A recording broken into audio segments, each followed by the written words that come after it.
you wanna do? See me with the crew, had to get some food. I see you looking like you do. Had to make a move. If this content is entertaining or informative and helped you in any way, or if you have a video topic request about absolutely anything, send a donation to the Cash App or follow me on social media. Peace. What's up, y'all?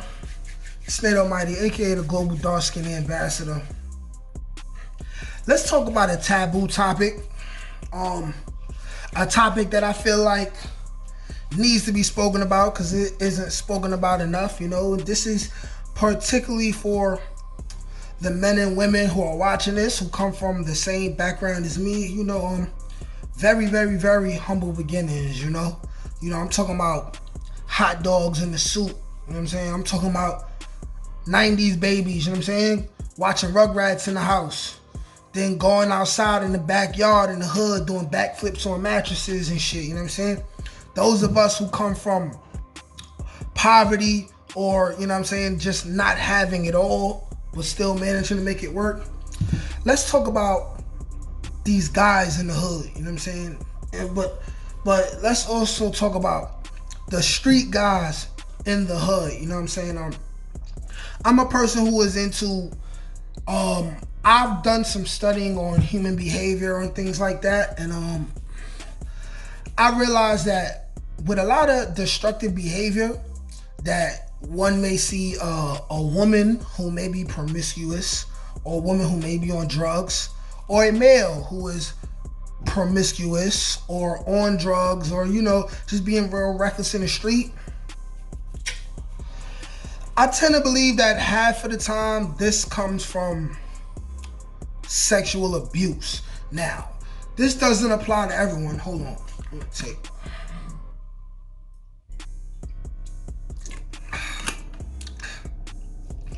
Good old Taylor Port. You know what I'm saying? Great Pity, the hood favorite. Video covered on this soon too, but think about it this way. Okay, I'm 30 years old. And starting to date girls, I remember always, you know what I'm saying, if a girl's comfortable enough with you, you know what I'm saying, any woman who's comfortable enough with you, she will tell you about her traumas. She will take that mask off, you know, because they gotta walk around with a mask on all days, which keeps them from being judged. It allows them to do what they have to do outside of the home, but it kills them on the inside because they don't want to be judged. They really want to be themselves. This is why women don't tell a lot of dudes about their sexual history with other men or women. This is why, you know what I'm saying, women act how they act, partially because they withhold information, because they don't want to be judged. You know what I'm saying? This is why their sexual energy, they like to hide from certain dudes, you know what I'm saying? And they won't give certain dudes 100% because they can't take that mask off, you know? But let's talk about these guys in the hood, okay? We all know these type of dudes. We all know these type of niggas, man. You know what I'm saying? A lot of these dudes is bisexual, okay? Either bisexual or, unfortunately, of course, because my channel is all about saving the youth, entertaining people, but saving the youth, giving the youth something to laugh at, or even people my age or older, something to laugh at, but also something thought-provoking. Now, unfortunately, when you coming from poverty-stricken neighborhoods and kids may not have either parent, and it's up to the old-ass grandmother or grandfather to take care of the kid, or usually it's a one-parent household, usually just the mother. The mother has to provide a living. The mother has to work. You know what I'm saying? So being that the mother has to work, children require babysitters. And now these babysitters, quite oftentimes, you know what I'm saying, we use common sense, you know. A lot of the times where a child is sexually abused, you know, molested or raped, it's usually by somebody close to the family who just happen to be having the opportunity to watch that child, you know what I'm saying? It's sometimes it could be random, but usually it's somebody that's close to the family, whether it's, you know what I'm saying, like stepmother or father, uncle, cousin, stepbrother, you know what I'm saying? In every situation, it could be a male or female, you know what I'm saying? Us men, a lot of us have been taken advantage of or sexually abused as a child, you know what I'm saying? It's not always by, you know what I'm saying, the same sex, you know what I'm saying, by a man, you know what I'm saying? Women, older women do things to young boys as well, you know what I'm saying? For those of us who seen Anton Fisher, things like that really happen, you know what I'm saying? For real. Things like that really happen. I personally know people who've been through things like that. But getting to the point, when you see a man in the street and he's just acting extra aggressive for no reason, you know what I'm saying? Real hype to throw his life away. Feels like he got something to prove. You can't always just say that these men or women are just thugs, are just reckless for no reason. It's in their DNA. With men,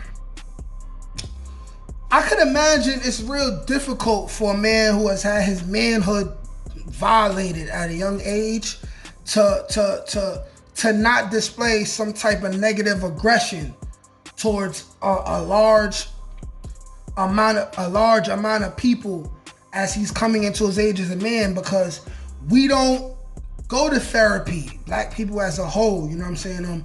And men definitely, if he may have been like abused, taken advantage of by a woman, 9 times out of 10, he's gonna see that as a win, as a victory. So he might brag about that, he might talk about that, but a young black kid from the hood, you know what I'm saying, who possibly was sodomized by a man growing up or a woman growing up, you know what I'm saying, a young man who was molested, raped, you know what I'm saying, like, these are the type of things where the floor isn't opened up for men to speak on these type of situations, you know what I'm saying, especially being that when things like this happen, automatically the parent has to be held accountable, and a lot of times that is the woman, and we all know women do not like to be held accountable for things. They always like to try to find a man somewhere in the background to blame for why whatever happened to them or somebody that's close to them.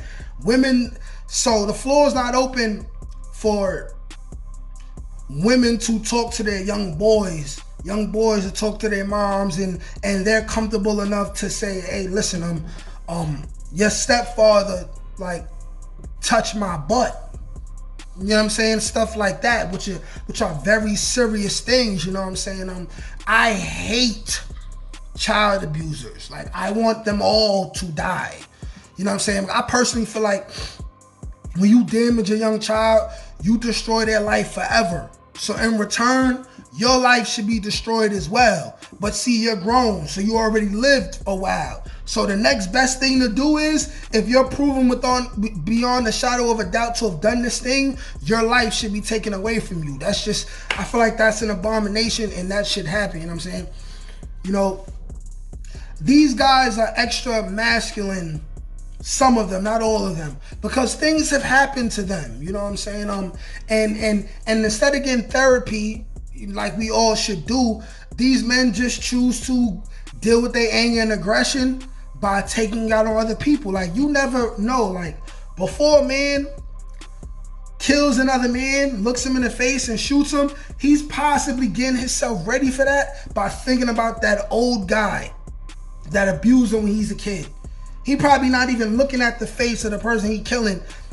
A person who kills is probably envisioning that person that sexually abused him over and over and over again. You know what I'm saying? I feel like the only way to deal with that is, like I said, through therapy, and men have to be able to speak on it, and they have to be able to cry about it, talk about it, and heal. That's one way where we can avoid a lot of the drama and the crime and the hatred of blacks versus blacks by one of those steps. You know what I'm saying? These are the type of things that's important. Also, You know, this leaves men sexually confused growing up. You know what I'm saying? Then we live in a social media age where, because our women have all this makeup on, have all these wigs, all these weaves, you know what I'm saying? You have trans men / women, whatever you want to call it. I reserve the right to say whatever I want when I want to say it. Scientifically, no matter what you're trying to call yourself, scientifically, you are whatever you was born to be. You can't argue with science. You want to argue with science, then that means you arguing the divine power of the creator, and I don't have a leg in that race.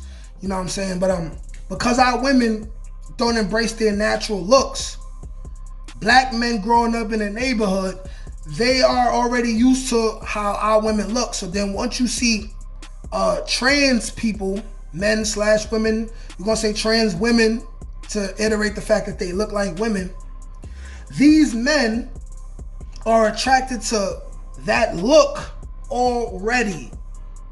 You know what I'm saying? So it makes them easier to, you know, take that step to do that thing. You know what I'm saying? You know what I'm saying? And then these guys be acting super gangster, but on the low, they dealing with, you know what I'm saying, gay dudes, trans women. And my thing is this: be who you are, let your freak flag fly, but be honest about it. You know what I'm saying? Don't be dealing with a man doing this, that, and the third, and then you're going home to your woman, and then you passing all type of germs and diseases to her. Like, that's just not fair. You know what I'm saying? And then to those men who deal like this, they question whether they may be gay or bisexual or not. You know what I'm saying? Their response to dealing with their aggression and their confusion is by being negative towards even more black people, which is a fucked up situation. You know what I'm saying? I believe a partial part of hypermasculinity, which is dudes being over aggressive, dudes being overly tough, dudes being too eager to hurt another black person, dudes being too eager to prove themselves as being tough and gangster. You know what I'm saying? Which is corny to me, always been corny to me. A lot of these dudes like boys. Period. You're gay. You're gay. You like dick. You know what I'm saying? Like, embrace who you are. You know what I'm saying? You're never gonna be accepted as a super gangster. So if that's who you want to be, change your life and be who you are instead of living a miserable existence and wasting the rest of your life in jail for doing something stupid. All because you can't tell your mother that you was abused as a kid, which was what led you to be a hyper-masculine male, which is what caused you to potentially take the life of another black man. You know what I'm saying? Like, a lot of these things be connected to sexual traumas as kids. I'm going on a tangent, but that's just how I feel. Peace.